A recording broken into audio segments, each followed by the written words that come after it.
Hi, everybody. Prof. John here. I just wanted to make sure that everybody's on track for doing their essay number 2. And we've done one essay already in this class. We know that they're a challenging project, that there are a number of different things that you have to do in order to do them well. Hopefully you guys have been annotating, because that's, I encourage people to do that. I say it over and over again in the class.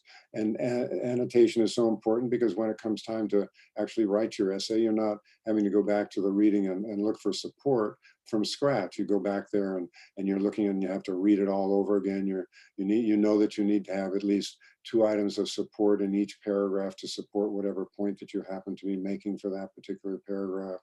That's really critical. Also, I've been getting some absolutely marvelous discussion posts from you guys, and those discussion posts are a free game for you to use for your own post. Of course, you can't use somebody else's, but for you to use to write your essay. You can pull something in on a topic. Of course, your essays have to have an essay organization. They have to have a thesis statement. They have to have topic sentences. They have to have support for those topic sentences. The topic sentences need to support the thesis statement. We are building an argument here. These are reading-based essays. All of that you know from having done one of these essays already. But what I want to do is I want to run through the resources again like I did last time, just as a refresher for you.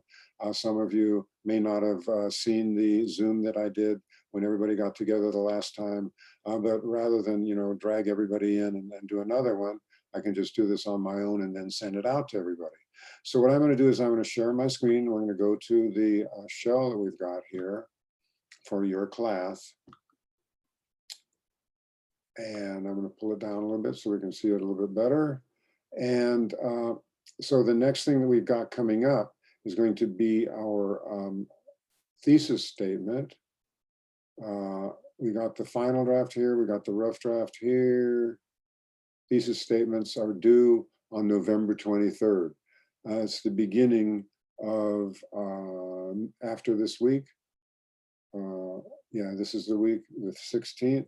So it's the beginning of next week is your thesis statement is due. So I'm just going to go in here and take a look at what we've got here under the thesis statements. So I've got a teaching video for you on the thesis statements. I've got a handout on thesis statements that you can check out here. And then I talk about the thesis statements. And then I've got a very important thing about what not to do in thesis statements. Now, the last time people did these essays, I got a number of people who did not pay close attention to what was in this list. These are things that if you do the things in this list, it's going to be a killer for your essay grade and for you doing a good argument, because you cannot have a thesis argument if you do the things that are on this list. So make sure that you familiarize yourselves with this list and then come up with something that makes sense for an argument for whatever theme that you're pursuing on the assignment sheet. Everybody knows about that assignment sheet, right? Maybe I should revisit it. You just need to make sure that you know what the assignment, I'm not going to hunt it up, but make sure that you pick one of the assignments options that are on the prompt, the essay prompt. So that's critical in order for you to be able to do well, to pick one of those elements. Now, hopefully you picked an element early and you started annotating for it. That would be the key issue, because if you've annotated for it, that's going to really help you to be able to develop your essay, because you're going to be 10 steps ahead of the game if you do that. So let's go back and see what's next in terms of resources here. So we've got our thesis statements, how to introduce authors in your essays with patterns. This is the in pattern, the according to pattern. If you introduce the author and the source material, you've got to use one of these patterns. Then later references are, if once you introduce it the first time, we're only going to mention the author by their last name only. The first time you talk about a particular author, it's got to be Noam Chomsky. And after that, it's just going to be Chomsky. Then I've got the essay organization chart here. There's a chart on this handout down here that helps you to organize your essays around a particular topic. So your thesis statement, you want to fill it in here, topic 1, topic 2, and then you want to have at least 2 items of support from 2 different sources. More is better, but at least 2. So for a 5-page essay, I think this one is 5-page essay, you're probably going to want to have at least 4 topics in there. All your paragraphs should probably be at least 2/3 of a page long in order to be able to be writing good developed paragraphs that can support an argument that is in that topic sentence and that's in your thesis statement. So that's the organization chart. Essential elements of essay writing, of essay structure. There are some handouts here that are helpful to you. Handout on a thesis statement, handout on topic sentences, the pie paragraph, how do you organize a paragraph, that's there, introductions and conclusions. And then you should watch this video. If this is the, if you need some refresher on this, because this is the second time I introduced this handout. The first time was for the first time we wrote essay number 1. MLA citation, we've done it once already, but I put this in here again so that you guys can see how that's done. Anatomy of a college level essay. This is a download. You can actually download this to your computer. If you do that just by clicking on this link up here, and it will download it. This is how you would do, I'm particularly fond of doing these block quotes at the beginning. Would help you to do a hook where the quotation hook would go. Notice that when you do a block quote, there's no quotation marks on it. The period goes inside the parentheses. And then this is how you would do an internal block quote. Anything that's over 3 or 4 lines of text, you would want to make it into a block quote rather than have it be an internal quotation within the paragraph itself.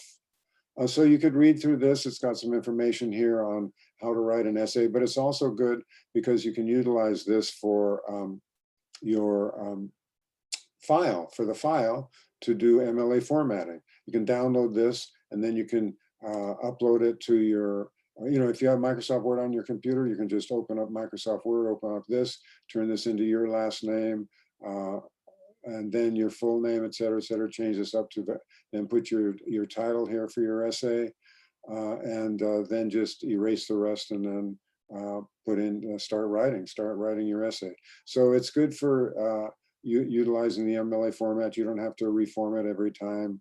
You can just utilize this download. So let's see what's next in our list of resources here.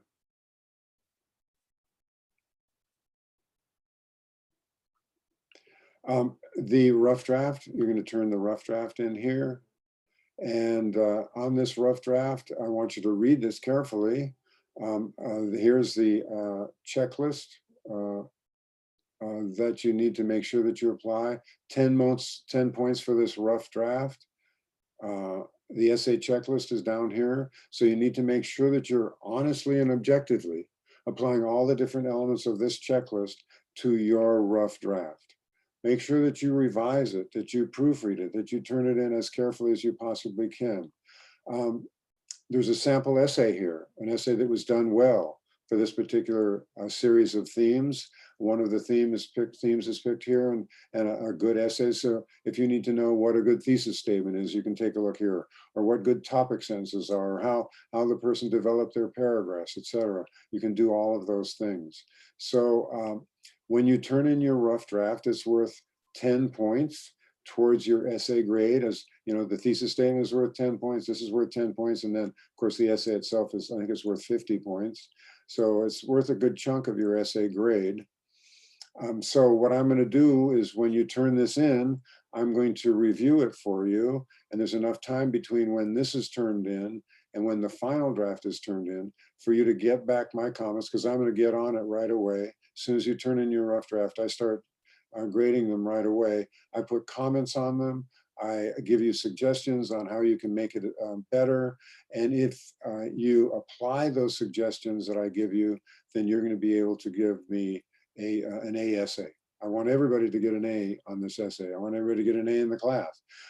So if you apply the elements on that I suggest to you, then you're going to do better. If you ignore what I say, what I do is I put the rough draft up and your final draft up, and I see what I said. And if you ignore what I say, then your essay, the grade is going to go way down, because you can't just ignore what I say and do well on it. Especially if I give you, some things to make major changes to your essay, and you just ignore that, then you're not going to get a passing grade. You're going to get a D probably on it, or a low C, something like that. And I want to give everybody an A.